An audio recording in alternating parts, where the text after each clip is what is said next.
আসসালামু আলাইকুম।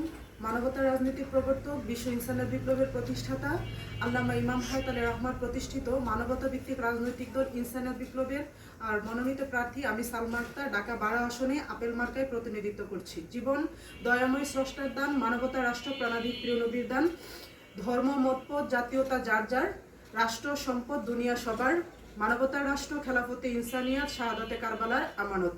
আমরা ইনসানিয়ত বিপ্লব বিশ্বাস করি, রাষ্ট্র একক ধর্মের নয়, রাষ্ট্র এক গোষ্ঠীর নয়, রাষ্ট্র এক জাতীয়তার নয়, এক বর্ণের নয়, রাষ্ট্র সবার সব মানুষের, তার রাষ্ট্রীয় সম্পদও সব মানুষের। তাই ইনসানিয়ত বিপ্লবের মাধ্যমে সবার কাছে যে আহ্বানটুকু রাখতে চাই যে আপনার জীবন বাঁচাতে, আপনার ধর্ম বাঁচাতে, রাষ্ট্র বাঁচাতে মানবতা ভিত্তিক রাজনৈতিক দল ইনসানিয়ত বিপ্লবে ভোট দেন, আপেল মার্কায় ভোট দেন। সত্য ও মানবতাকে প্রতিষ্ঠিত করার জন্য আপনি সহযোগী থাকুন। ইনসানিয়ত বিপ্লবে ভোট দেওয়া, নিজেকে ভোট দেওয়া, ইনসানিয়ত বিপ্লবের আপেল মার্কায় ভোট দেওয়া, সত্য মানবতাকে প্রতিষ্ঠা করা। ধন্যবাদ। আসসালামু আলাইকুম।